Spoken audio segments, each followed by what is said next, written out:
Alright, so here's the thing. Getting aesthetic, honestly, it's not that difficult if you stay consistent. But staying aesthetic, staying lean, looking good, and not wrecking your shoulders, back or knees along the way, that's where most guys mess it up. They lock in and crush themselves one summer, and then they spend the next year dealing with injuries and burnout. So in this video, I'm going to show you how to stay injury free, keep your body feeling good, and maintain your aesthetic physique long term without doing anything crazy.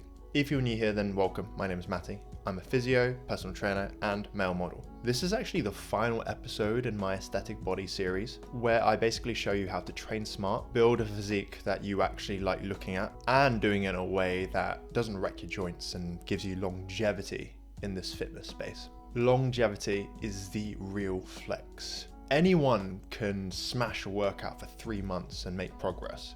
But if you still want to look good after a year, after 5 years, heck, even 10 years, that is where most guys fall off. And honestly, as a physio, I see this all the time. Guys mess up their shoulders, they tweak their backs, jack up their knees, all because they didn't think about longevity early on. Let's talk about the 3 pillars of longevity. So the first one we need to talk about is mobility work. You've probably heard this term thrown around here and there. Mobility work would be your stretching, your foam rolling, your yoga pilates. Think of mobility as a maintenance of your body, like oiling the joints so that they keep moving properly. If you get stiff, so tight lats, hips, and shoulders, that's when you start compensating, which eventually can lead to injuries further down the line. But you don't need to spend hours stretching. You don't need to become one of those crazy yoga pilates people that do like 4 hours a day. Just 10 to 15 minutes per week can make a huge difference. Honestly, just put on a podcast or some music and get it done. Now we need to talk about the boring stuff that works. The prehab, the rehab. Now you always have a physio talking about these things. Now this is the stuff that everyone skips until they get injured. The truth is, your shoulders, knees, and back are pretty much the first things to go if you're not careful. So I do a few things regularly. I do banded rotator cuff work specifically for my shoulders, 2 sets of 15 repetitions to get the blood flowing pre-workout, pre any upper body workout. Single leg balance drills for my knees.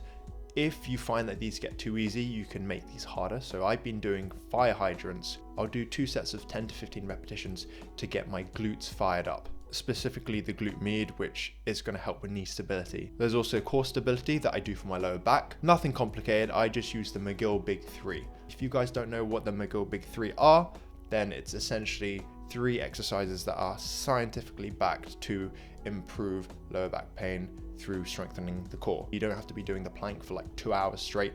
This is all you need. It's not exciting, but it keeps you in the game long term. We also have got to talk about mind-muscle connection. And no, it's not just a bodybuilding term. It's actually way more important than people think. Now, if you're just throwing weights around with bad form, sure, you might move a lot of weight, but you're also setting yourself up for injury. I very recently saw this video of a 13-year-old girl deadlifting 140 kilograms, which would have been really impressive if the form was top-notch, right? If it was perfect textbook form.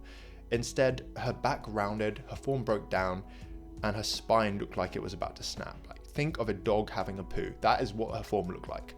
And then in the comments, people were saying, you know, watch out for your back. And then some guy was commenting on the post, like to every negative critique, he was commenting, defending it. And I was like, this is strange. Why is he doing that? And then after some further research, it turns out that he's her coach. So she won't be thanking him in 10 to 15 years time when she's got a bunch of lower back issues, including disc herniations. Sorry, I got sidetracked there. I'm passionate about preventing injuries. You also want to feel the muscle working. Slow the rep down, control the movement, keep the tension where it should be. That's how you build muscle and stay injury free. We've also got to talk about how we should be tracking more than our aesthetics. Obviously, we all want to look good. You want to look good, which is why you're on this video on my channel right now. But don't just track how shredded you are. It's easy to become obsessed and infatuated with your body fat percentage. But also track stuff like, are you getting stronger? Can you still move well? There's no point becoming the most aesthetic person in the world, but losing the ability to jump, run, throw a kick, throw a punch. Are you enjoying your training, importantly? If you're not enjoying it, then you're probably not going to stick with it long term. So I listened to a podcast recently where it talked about how Jason Momoa, who's Aquaman, doesn't enjoy the gym, yet he's still so jacked and ripped and he's just like a muscular beast, right? How does he maintain that physique? Well, he goes climbing pretty much every day, and climbing really does build finger, arm, and back strength. How's your energy, your mood, your sleep? If all of these things are going well, then you're setting yourself up for long-term success. So I'm going to share with you my longevity rules, the things that I'm implementing to ensure that I'm going to be doing this fitness thing for a long time. Don't ego lift. The joint damage isn't worth it. I used to be someone who would do loads of 1 rep maxes, push myself to the limit every training session, RP 10, RP 11. I don't do that anymore. There's no benefit for me doing absolute max singles, right? There's no point in me testing my strength every session. It's just going to lead to injury and I'm not going to get stronger. Form should come first, always. Don't be that 13-year-old girl who's deadlifting 140 with dog poo form. And if you feel cooked, take a rest week. But if you follow a proper program like the one I'm currently on or my aesthetic body program, you'll have program deloads in it. Make sure that you get 79 hours of sleep. You also want to keep some cardio in. This is another thing that I've been wrestling with a little bit more, because after my leg workout, I feel pretty wrecked. I don't want to do sprints up a hill, but I started to force myself to do it, and hopefully we're going to get into a habit. But it's really important because your heart will thank you in the long run. And if you do short, high intensity interval training, like sprints up a hill, your joints will thank you in the long run, because you're not. The thing about running long distances and doing marathons is your joints take a pounding over a really long period of time. That's the problem, right? It's not like the intensity, it's the duration. I also foam roll every single day. So that's the usual suspects of what gets tight. The lats, hips, glutes, and calves. The foam rolling helps keep them loose.